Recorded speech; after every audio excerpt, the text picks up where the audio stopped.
Hey everyone, we're going to go over how to graph a linear inequality. This is very similar to graphing our linear equations, but with a linear inequality, there's an infinite number of solutions because we're doing a comparison. We're not just strictly speaking equals to, we are talking about something that is greater than or less than something else. So there's an infinite number of possibilities for that. And so there's a few steps to doing this.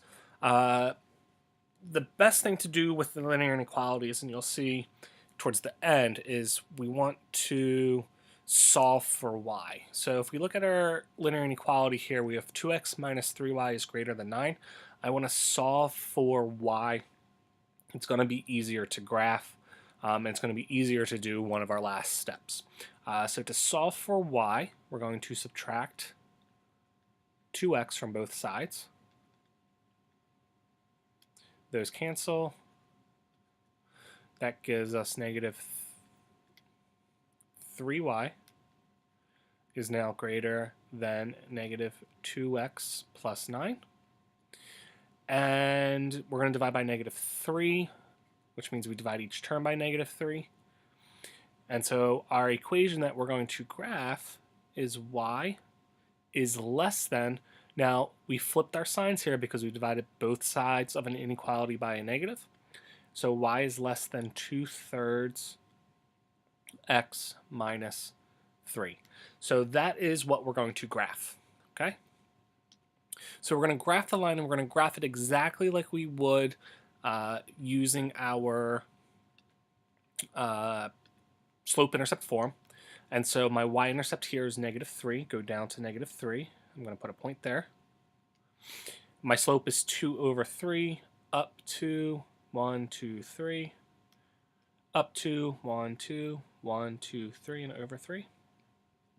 I can also go down 2, down 1, 2, and then go to the left 3, 1, 2, 3, and I'll just do one more. 1, 2, 1, 2, 3. Okay? And so my line's going to be on those points. Now, because we're strictly less than, we are going to use a dashed line. A dashed line tells us that any point on that line, which will become a boundary, is not included in our solution set. So we use a dashed line for greater than or less than. If we had less than or equal to, we would use a solid line because any point on that line is a solution. So again, the dashed line tells us that this is not part of my solution set. It's a boundary. And so I'm going to draw my line through those points. Okay, so here's my line. Now, when we speak of an inequality, like I was mentioning earlier, there's an infinite number of solutions. We're looking for all the values of y that are less than 2/3 of x minus 3. And so what we could do is take a test point, and the easiest test point to use, as long as it's not on your line, is 0, 0. So if I plug in 0 for y, and then 2/3 of 0 minus 3, this tells me that 0 is less than 3, is less than negative 3. This is a false statement. 0 is greater than negative 3, which means this is false. This is not a solution, which means the other side must be a solution. So I'm going to write an S here. That's my solution side. That's my true side. And so we're going to shade that true side. Now, a quick way to do it, and the reason we solve for y, is we're going to shade below the line if it's less than or equal to. Again, the reason behind it is our solutions will lie down here, not above, using that test point 0, 0. And so we're going to shade that area. So I'm going to use my highlighter here, and I'll use yellow. We're going to shade everything. Let's make that a little larger. We're going to shade everything below this line. Any point in this yellow is a solution to this linear inequality. Okay? That's what this shaded region represents. If I were to pick any point in here, and I'll do one. Let's take this point right here. I'm going to take the point 5, negative 3. If I plug 5, negative 3 into my inequality, negative 3 is less than 2/3 of 5 minus 3. Well, this is going to be negative 3 is less than 10/3 minus 3. And then negative 3 is less than, this becomes 9/3, so this is 1/3. So negative 3, in fact, is less than 1/3. This is a solution. We shade the region that is a solution. So I'm going to jump to another problem. Try to see if you can find where the solution is. I'm going to make up the problem.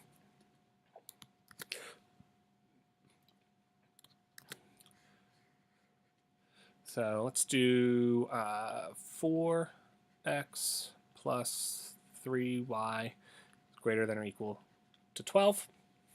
Okay, so first step is we're going to solve for our y. So subtract 4x, 3y equal, 3y is greater than or equal to negative 4x plus 12. Dividing each side by 3, y is greater than negative 4/3 x plus 4. So notice we're going to use a solid line because we have greater than or equal to. And since y is greater than this value, we're going to shade above.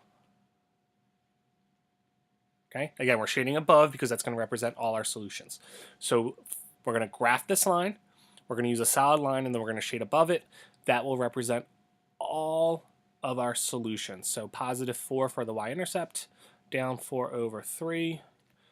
1, 2, 3, 4. 1, 2. We're going to use a solid line.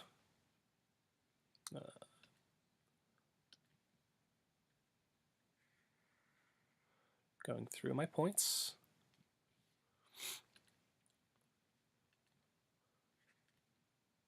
My line goes on forever. And we're going to shade above. All the points above are my solution set. Right? We can't write, since there's an infinite number of solutions, we can't just write a simple number. Right? Every single point in this yellow and on our line is a solution to the inequality. And so if I want to check, I'm going to take a point. Let's take 6, 5. If I plug 6, 5 anywhere, right? If I can plug it up here, so let's see what happens. 4 times 6 plus 3 times 5. Is that greater than or equal to 12? Well, let's see. 24 plus 15 greater than or equal to 12. 39, in fact, is greater than or equal to 12. Check. I know I did this correctly. Okay, so here's my line. The yellow represents the solution set. This is where the solution is. Every point in the yellow is a answer. And so that is how you graph a linear inequality.